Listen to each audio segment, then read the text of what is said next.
आज वीडियो बना रहा हूँ अकाउंटिंग स्टैंडर्ड्स के ऊपर क्योंकि बहुत सारे बच्चे जो है वो फाइनेंशियली वीक होते हैं।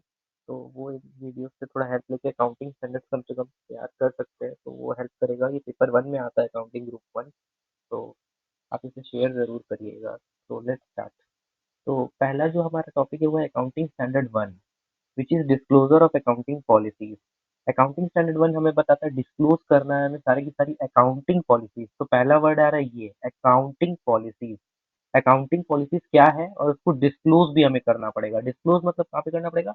डिस्क्लोजर मतलब नोट्स टू अकाउंट जो होता है ना फाइनेंशियल स्टेटमेंट के नीचे, वहां पे आपको डिस्क्लोज करना पड़ता है। एएस वन ऐसा बोलता है कि आपको जो भी अकाउंटिंग पॉलिसीज कोई भी ऑर्गेनाइजेशन फॉलो कर रही है उसे उसका डिस्क्लोजर अपने फाइनेंशियल स्टेटमेंट के अंदर देना पड़ेगा।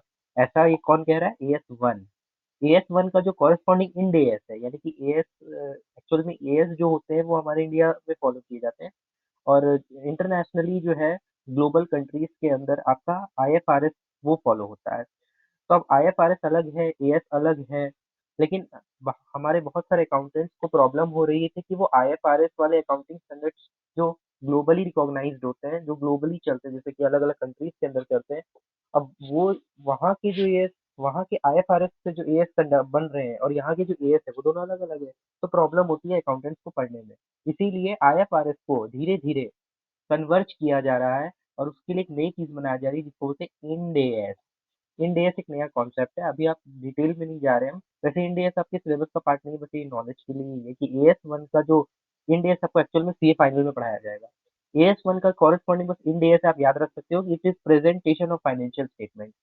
एएस वन है डिस्क्लोजर ऑफ अकाउंटिंग पॉलिसीज और इंड एएस वन जो है वो है प्रेजेंटेशन ऑफ फाइनेंशियल स्टेटमेंट। आप नॉलेज पर्पज के लिए याद रख सकते हो, एग्जाम में ये नहीं आएगा ऐसा। अब आगे चलते हैं हम लोग एप्लीकेबिलिटी। ये जो अकाउंटिंग स्टैंडर्ड है ये एप्लीकेबल है सारी की सारी एंटिटीज के ऊपर, यानी कि सारी एंटिटीज को फॉलो करना पड़ेगा, चाहे बड़ी हो चाहे छोटी हो, जो भी अकाउंटिंग कर रही है, जो फाइनेंशियल स्टेटमेंट प्रिपेयर कर रही है। नेक्स्ट अकाउंटिंग पॉलिसी, ये सबसे इंपॉर्टेंट है, ये आपको याद रखना है। Accounting policies refers to the specific accounting principles and method of applying those principles. तो यहाँ पे मेन इंपॉर्टेंट क्या है वो मैंने नीचे लिखा हुआ है, देखिए। अकाउंटिंग प्रिंसिपल्स क्या होते हैं और अकाउंटिंग पॉलिसीज को क्या डिस्क्राइब करा गया है। अकाउंटिंग पॉलिसीज मतलब होता है accounting principles adopted by the entity to prepare its financial statement। कोई भी एंटिटी जो अपने फाइनेंशियल स्टेटमेंट्स को यहाँ पे प्रिपेयर करेगी, फाइनेंशियल स्टेटमेंट मतलब पीएल प्लस बैलेंस शीट वही होता है। एक्चुअल में फाइनेंशियल स्टेटमेंट आपका डिफाइंड है लॉ के अंदर, आप पढ़ लोगे corporate and other allied laws में। तो फाइनेंशियल स्टेटमेंट जो भी एंटिटी बना रही है अडॉप्ट, और जो भी एंटिटी फाइनेंशियल स्टेटमेंट को प्रिपेयर कर रही है वो अकाउंटिंग प्रिंसिपल्स जो भी अडॉप्ट करती है, यानी कि अकाउंटिंग के कुछ प्रिंसिपल्स होते हैं जो आपको पता भी है शायद, वो अकाउंटिंग प्रिंसिपल्स वो जो भी अडॉप्ट करती है उसको अकाउंटिंग प्रिंसिपल्स जितने भी निकल के आ जाते हैं वो plus method of applying those accounting principles, और उन अकाउंटिंग प्रिंसिपल्स को अप्लाई करने के लिए जो मेथड यूज किया जाता है, दोनों का डिस्क्लोजर आपको, दोनों आपको क्या मिल, दोनों में अगर आप इन दोनों को प्लस कर दो तो ये आपका बनता है total accounting policies. Accounting policies refers to specific accounting principle, यानी कि कोई भी एंटिटी खुद क्या अकाउंटिंग फॉलो कर रही है, क्या अकाउंटिंग प्रिंसिपल फॉलो कर रही है। अब जरूरी नहीं है सभी एंटिटी अलग अलग अकाउंटिंग पॉलिसीज फॉलो कर रही होगी, कोई बड़ी एंटिटी है जैसे रिलायंस, कोई छोटी एंटिटी भी है, तो छोटी एंटिटी जो अकाउंटिंग प्रिंसिपल्स खुद फॉलो करती है, और उस अकाउंटिंग प्रिंसिपल्स को फॉलो करने के लिए जो मेथड वो अप्लाई करती है उसके लिए वही अकाउंटिंग पॉलिसी। अब रिलायंस बहुत सारे अकाउंटिंग प्रिंसिपल्स को फॉलो करता है, उसका मेथड अलग अलग है, अलग अलग तरीके से कोई फॉलो करते हैं वो। तो इस तरह से सब एंटिटीज का अलग अलग अकाउंटिंग पॉलिसी होता है। उसके बाद आता है अकाउंटिंग एस्टिमेट्स। अकाउंटिंग एस्टिमेट मतलब judgements made by the entity to account for uncertainties. Judgement, judgement मतलब कोई भी एंटिटी जो है उसका जो मैनेजमेंट है वो यहाँ पे जजमेंट लेता है कि कुछ भी अनसर्टेनिटीज, अनसर्टेनिटीज मतलब कोई ऐसी चीज जो कि फ्यूचर में हो सकती है, जिसका आभास अभी से है लेकिन वो अनसर्टेन है, वो होगा या नहीं होगा अभी पता भी नहीं है, तो उसकी अकाउंटिंग हमें करनी है, उसको अकाउंट पर हमें करना पड़ेगा, तो उसके लिए कोई एंटिटी को जजमेंट लेने पड़ते हैं। आगे आपको एग्जाम्पल्स भी देखेंगे तो आपको समझ में आएगा, which affect the financial results of the entity. और जो कि कल को अब वो अनसर्टेनिटीज जो कल को फ्यूचर में होने वाली है, घटना घटित होने वाली है, तो आज एंटिटी के फाइनेंशियल स्टेटमेंट को कहीं ना कहीं इफेक्ट कर देगी, या तो उससे लॉस हो सकता है, कुछ भी हो सकता है, तो उससे रिलेटेड जजमेंट एंटिटी को आज लेना पड़ता है, उसको बोलते हैं अकाउंटिंग एस्टीमेट।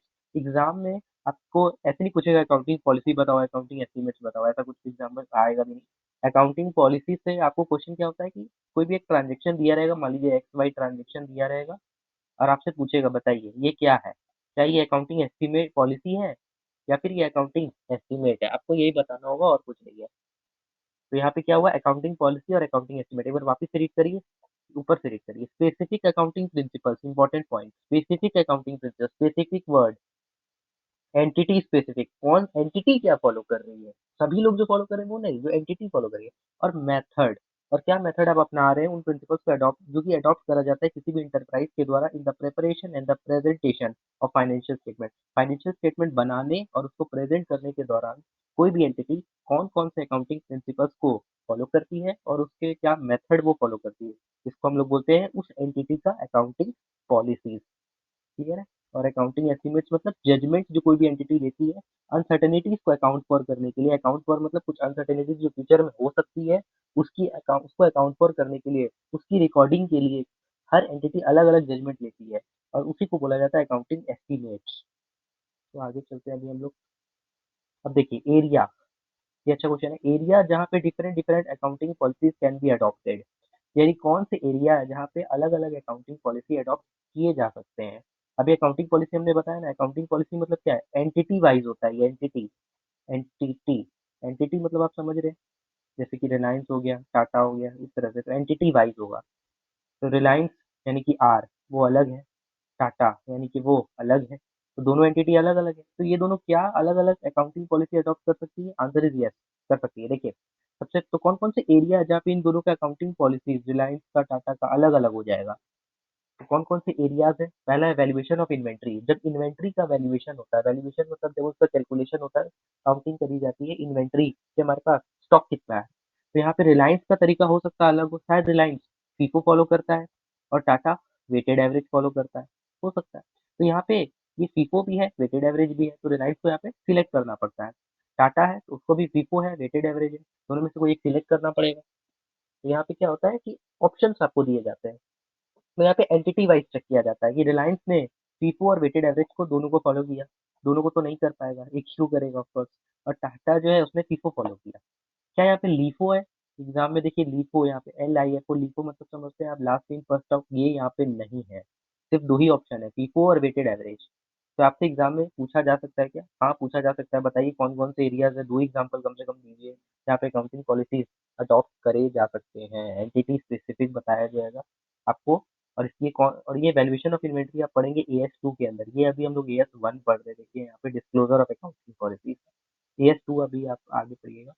अभी आपको ये समझना है कि इन्वेंट्री की वैल्यूएशन करते समय बहुत सारे टेक्निक्स है, जिसमें फीफो है, वेटेड एवरेज है। आपको एंटिटी वाइज चेक करना पड़ेगा, क्या एंटिटी फीफो फॉलो करती है या वेटेड एवरेज फॉलो करती है। टाटा फीफो फॉलो करता है या वेटेड एवरेज फॉलो करता है।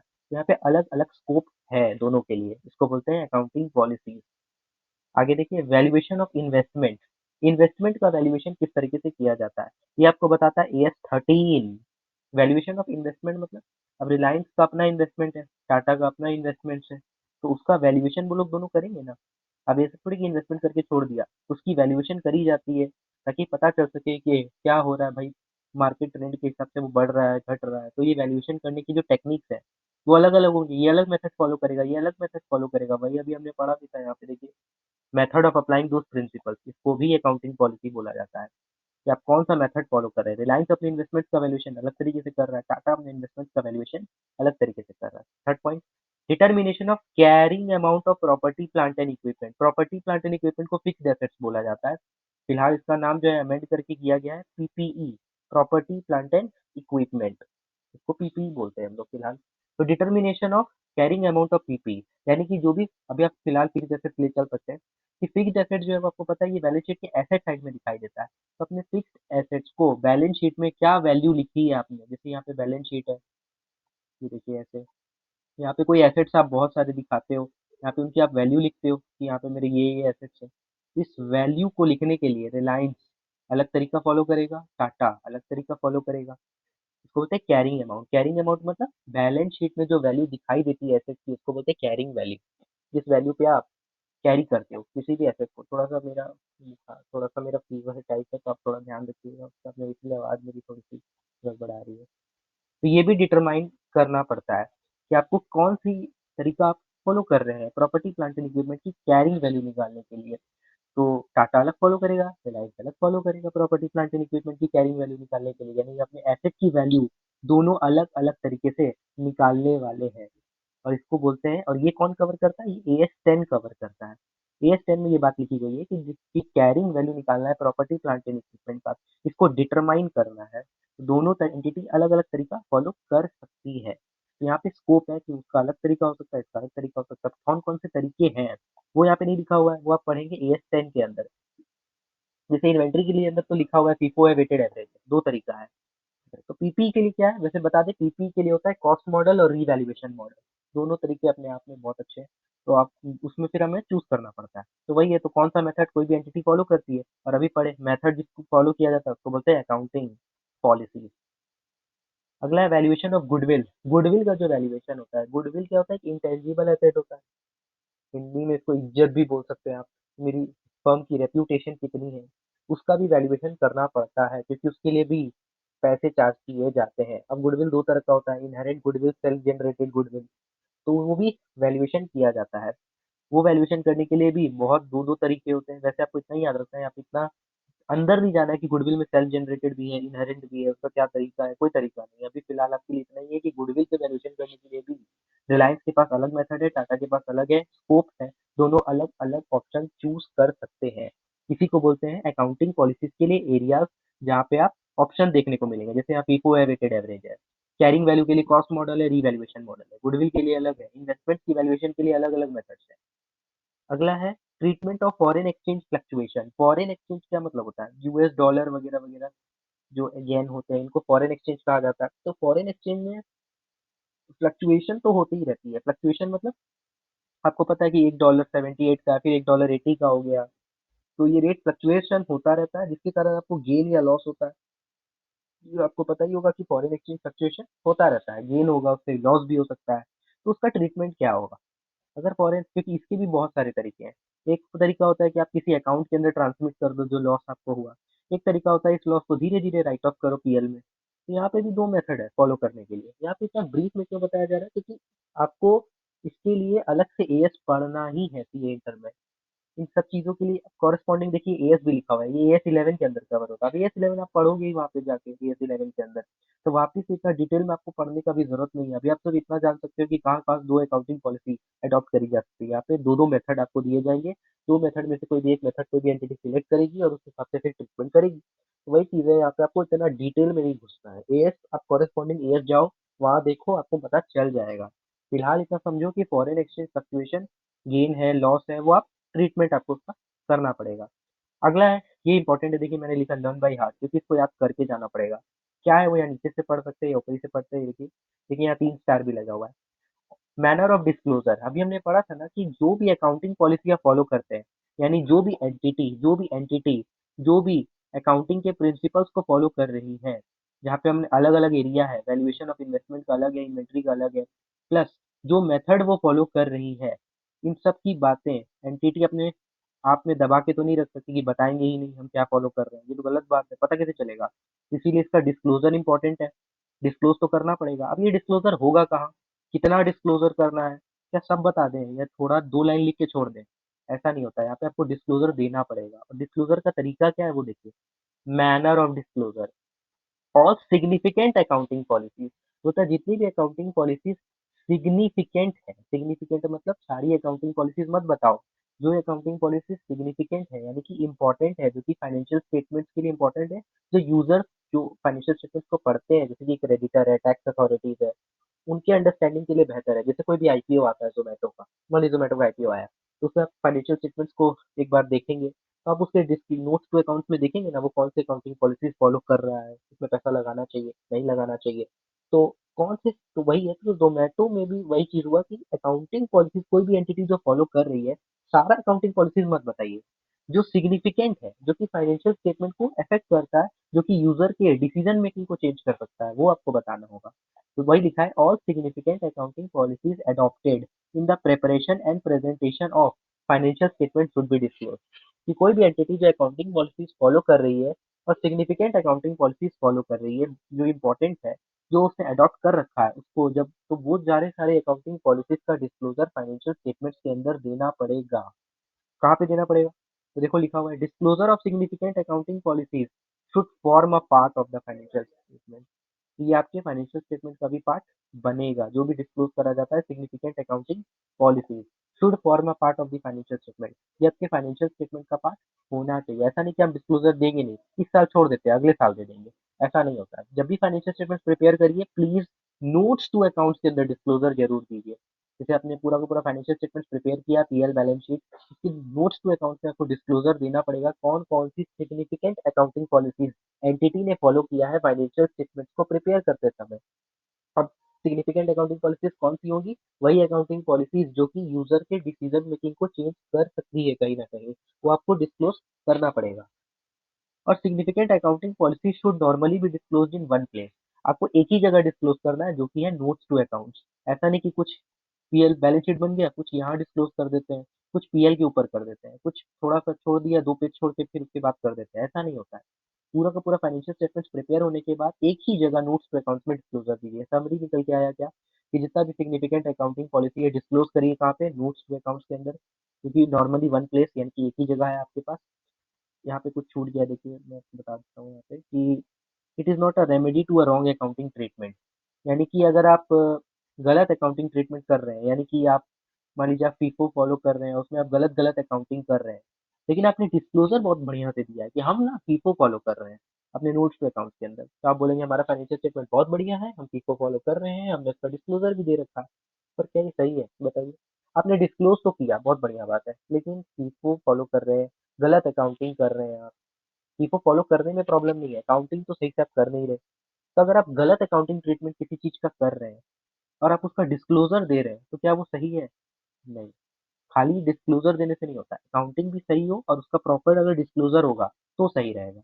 वही लिखा कि खाली डिस्क्लोजर दे देने से, डिस्क्लोजर अगर आप दे रहे हैं तो नहीं होगा। It is not a remedy, it is not a solution to a wrong accounting treatment. Accounting treatment अगर गलत है तो पहले इसको सही करिए, उसके बाद डिस्क्लोजर दीजिए।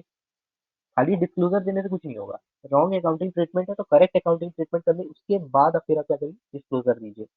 यहाँ पे क्या-क्या समझ में आया? सबसे पहले अकाउंट एप्लीकेबिलिटी में सारी एंटिटीज के ऊपर एप्लीकेबल है। अकाउंटिंग पॉलिसी मतलब कोई भी एंटिटी क्या अकाउंटिंग प्रिंसिपल्स फॉलो करती है और कौन-कौन से और क्या मेथड है जिसके थ्रू अकाउंटिंग पॉलिसीज को सिलेक्ट करती है। क्वेश्चन क्या एग्जाम में आएगा? अकाउंटिंग पॉलिसी और अकाउंटिंग एस्टिमेट्स। एक ट्रांजेक्शन दिया रहेगा, आपको पूछेगा बताइए अकाउंटिंग पॉलिसी है या अकाउंटिंग एस्टिमेट है एज पर एस वन। सबको बताना पड़ेगा। तो उसके लिए लिखने का जो तरीका है वो भी बता देंगे हम कैसे लिखना है। ऐसे नहीं कि खाली इसको लिख दिए चलो हो गया, ये खाली इतना लिख के आ गया ये अकाउंटिंग एस्टीमेट है और एक लाइन कुछ रीजन लिख दिए तो ये काट देंगे वो। ऐसे नहीं होगा, आपको अच्छे से लिखना पड़ेगा। अकाउंटिंग पॉलिसी और अकाउंटिंग एस्टीमेट दोनों में जो डिफरेंस है वो आपको पता होना चाहिए और प्रोविजन वगैरह थोड़ा पता होना चाहिए। अकाउंटिंग पॉलिसी हो गया, अकाउंटिंग एस्टीमेट हो गया, एप्लीकेबिलिटी भी हो गया। कौन कौन से एरिया है जहाँ पे अलग अलग अकाउंटिंग पॉलिसी अडॉप्ट कर सकते हैं? इन्वेंट्री पॉसिबल चांसेस है, स्कोप है हर एक एंटिटी के पास, चाहे फीफो करो चाहे वेटेड एवरेज। इन्वेस्टमेंट में भी चांसेस है कि आप जो तरीका फॉलो करना है फॉलो करो। फिलहाल यहाँ इन्वेस्टमेंट का वैल्यूएशन नहीं पढ़ेंगे, वो कहाँ पढ़ेंगे आप? एस 13 के अंदर। पीपी यानी कि फिक्स्ड एसेट्स, उसको बैलेंस शीट में जब ले जाएगी तो उसकी जो वैल्यू निकल के आती है बैलेंस शीट के अंदर, उसको हर साल डिटरमाइन किया जाता है, रिव्यू किया जाता है। उसके भी अलग अलग तरीके हैं जो अलग अलग एंटिटी फॉलो कर सकती है। उसके लिए एस 10 है। गुडविल का वैल्यूएशन है। और फॉरेन एक्सचेंज से जब भी आप रिलेटेड कोई भी ट्रांजेक्शन करते हैं और फॉरेन एक्सचेंज का जब रेट उछलता है यानी कि फ्लक्चुएट होता है, चाहे ऊपर जाए चाहे नीचे जाए, उससे फायदा या नुकसान होता है, उस फायदे या नुकसान का ट्रीटमेंट आपको क्या करना है वो आपको बताता है एस 11। ये सब का ट्रीटमेंट, तो यहाँ पे भी स्कोप है हर एक एंटिटी के पास मेथड सिलेक्ट करने का। लास्ट है मैनर ऑफ डिस्क्लोजर, कि हर एक एंटिटी को डिस्क्लोज करना है जो भी अकाउंटिंग पॉलिसी को फॉलो कर रही है। सारा अकाउंटिंग नहीं, जितना भी सिग्निफिकेंट अकाउंटिंग पॉलिसीज है सारा का सारा डिस्क्लोजर एक जगह पे करेगी जिसका नाम है नोट्स टू अकाउंट्स। और वो आपके फाइनेंशियल स्टेटमेंट का पार्ट बनना चाहिए। और खाली डिस्क्लोजर आपने कर दिया लेकिन अपने अकाउंटिंग जो है वो आपने गलत तरीके से कर दी, तो भाई साहब ये नहीं चलेगा। अकाउंटिंग सही करो पहले तो, उसके बाद डिस्क्लोजर करो। ओके, आगे। अब सिलेक्शन ऑफ अकाउंटिंग पॉलिसी, ये अपने आप में थोड़ा बड़ा टॉपिक है तो हम इसको नेक्स्ट वीडियो में कवर करेंगे। ये तो सिर्फ एक इंट्रोडक्शन वीडियो था, तो अगर आपको पसंद आएगा तो लाइक कर देना या सब्सक्राइब कर देना। जो फाइनेंशियली वीक स्टूडेंट्स हैं तो उनको भी हेल्प हो जाएगा। और एक सीए स्टूडेंट होने के नाते मुझे भी लगा कि आपको हेल्प करनी चाहिए, क्योंकि सबके पास उतने रिसोर्सेज नहीं होते पढ़ने के लिए। तो इट्स जस्ट अ हेल्प। तो मैं आप वीडियो में अगली अगली बनाऊंगा ही, इसमें मैं आपको आईसीआई के ही सारे क्वेश्चन करवा रहा हूँ। फिलहाल तो आरटीपी एमटीपी हम लोग देख लेंगे एक बार, नवंबर 22 का जो आरटीपी वो भी देख लेंगे और आपके करंट ईयर का जो भी होगा वो भी देखेंगे।